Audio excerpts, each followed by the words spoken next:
नमस्कार मैत्रिणींनो, श्री स्वामी समर्थ.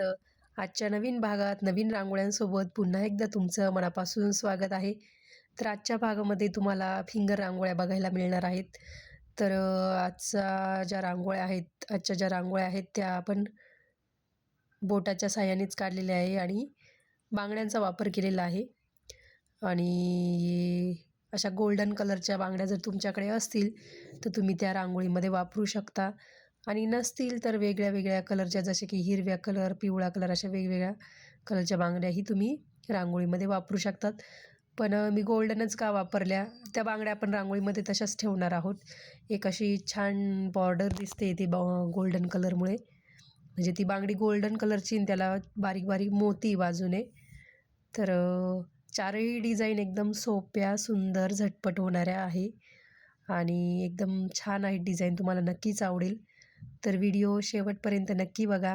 रांगोळ्या जर आवडल्या तर लाईक करायला, कमेंट करायला विसरू नका आणि रांगोळ्या पण नक्की ट्राय करून बघा, तुम्हाला नक्की जमेल.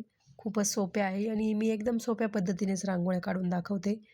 तर नक्की ट्राय करा तुमच्या दारासमोर आणि तुमच्या मैत्रिणींना पण हा व्हिडिओ जास्तीत जास्त शेअर करा.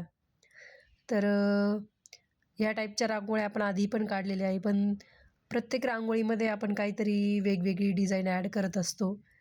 ते दिसायला जरी सेम वाटतात रांगोळ्या, पण सेम नसतात त्या, काहीतरी वेगळी त्याच्यामध्ये ॲड केलेलं असतं. तर तुम्हाला एक सांगायचं आहे मैत्रिणींनो, काही दिवसांपूर्वी आपण बॉर्डर रांगोळ्या काढलेल्या, जुना व्हिडिओ आहे, म्हणजे जवळजवळ 2-3 आठवडे झाले असतील.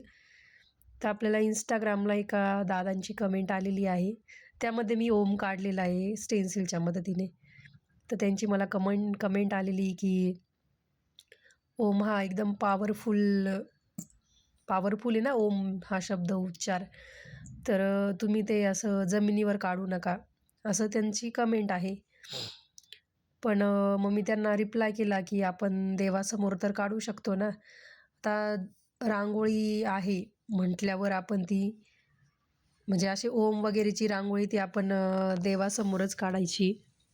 पण तुम्हाला जर वाटलं दारासमोर काढायची आहे रांगोळी, तर तुम्ही ती रांगोळी अशा ठिकाणी काढा जिथे कुणाचेही पाय जाणार नाही, म्हणजे पायंदळी येणार नाही, अशा ठिकाणी काढा.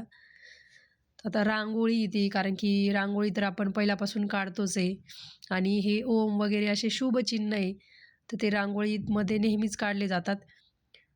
पण आता ज्याचा त्याचा भावनेचा प्रश्न आहे मैत्रिणींनो. तुम्हाला जर आवडत असेल तुम्ही काढू शकतात दारासमोरही, फक्त पाय पडतील अशा ठिकाणी नका काढू.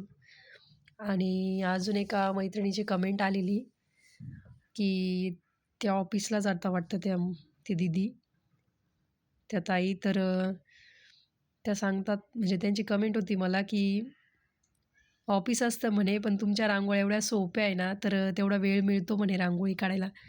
म्हणजे रांगोळ्या सोप्या असल्यामुळे त्या ताई ऑफिसला जात असताना, म्हणजे जॉबला जात असताना सुद्धा रोज रांगोळ्या काढतात दारासमोर.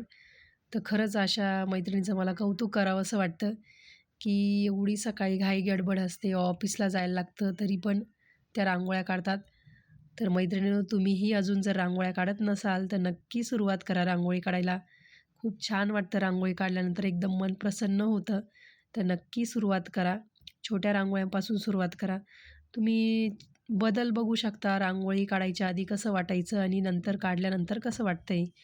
मला कमेंट करून तसं सांगा की काय फरक जाणवतोय तुम्हाला. तर आपली पुढची रांगोळी, ह्या रांगोळीमध्ये पण आपण बांगड्यांचाच वापर केला आहे व्यवस्थित. असे 4 बांगड्या अरेंज करून घेतल्या, त्यामध्ये राणी कलर आणि हिरवा कलर वापरला आहे आणि बाजूने आपली नेहमीचीच डिझाईन काढलेली. किती सुंदर दिसते बघा. किती किती साधी सोपीच रांगोळी आहे, पण सर्व तुमच्यावर डिपेंड आहे की डिझाईन कशी तयार करायची, कशी अरेंजमेंट करायची.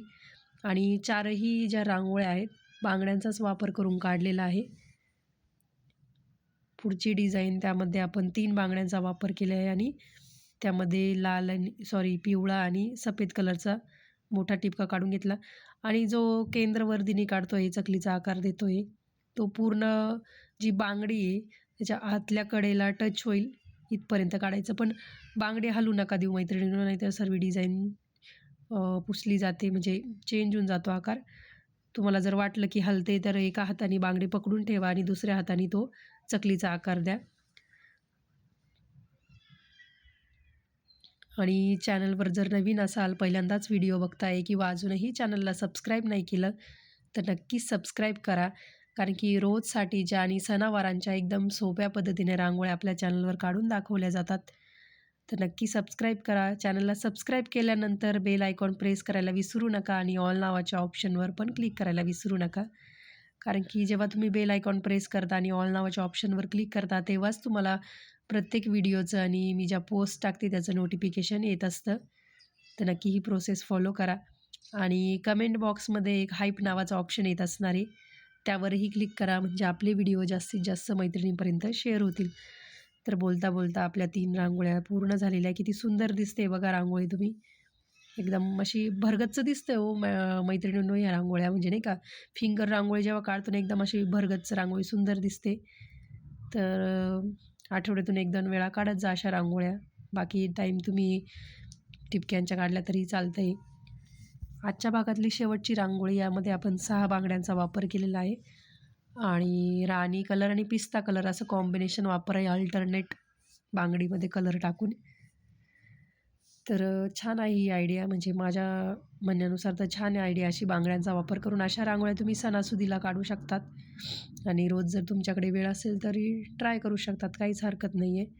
आणि कलर कॉम्बिनेशन तुम्ही तुमच्या आवडीनुसार बदलू शकता. जर तुमच्याकडे कलर नसतील तर लाल, पिवळा कलर असे कलर सर्वांकडे अवेलेबल असतात.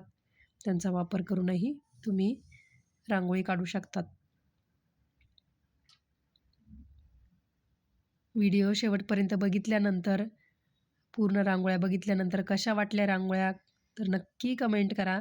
तुमच्या कमेंटची मी वाट बघत असते मैत्रिणींनो. त्यामुळे कळतं की तुम्हाला रांगोळ्या आवडताय, ट्राय करताय. तर नक्की कमेंट करा आणि आजच्या रांगोळ्या नक्की, नक्की ट्राय करा. मी सारखं-सारखं सांगते कारण की खूप सुंदर रांगोळ्या तुम्हाला पण नक्कीच आवडतील. तर येणाऱ्या भागामध्ये पण आपण अशा छान-छान रांगोळ्या बघणार आहोत. तर नक्की येणारे व्हिडिओ पण बघा. आधीचे व्हिडिओ जर बघितले नसतील तर नक्की बघा. आणि तुम्हाला अजून एक सांगायचं राहिलं आहे. आपला स्वामींचा प्रकट दिन होता. मला Instaला दिवसभर इतके रिप्लाय आलेले, म्हणजे पूर्ण कमेंटमध्ये श्री स्वामी समर्थ, श्री स्वामी समर्थ आता कमेंट करतात ना सगळेजण. तर जवळ-जवळ भरपूर वेळा मी कमेंटमध्ये श्री स्वामी समर्थ लिहिलेलं आहे. म्हणजे ही स्वामींनीच माझ्याकडनं एक प्रकारची सेवा करून घेतली, असं मला वाटतंय. तर खरंच सर्वांचं मनापासून धन्यवाद. तुम्ही जर Instaवर ॲड नसाल मला, तर आपल्या यूट्यूब चॅनलमध्ये मी चॅनलचं जे डिस्क्रिप्शन आहे तिथे लिंक दिलेली आहे. तुम्ही तिथे पण जॉईन होऊ शकतात. चला तर भेटूया पुढच्या भागात. तोपर्यंत धन्यवाद. Bye bye.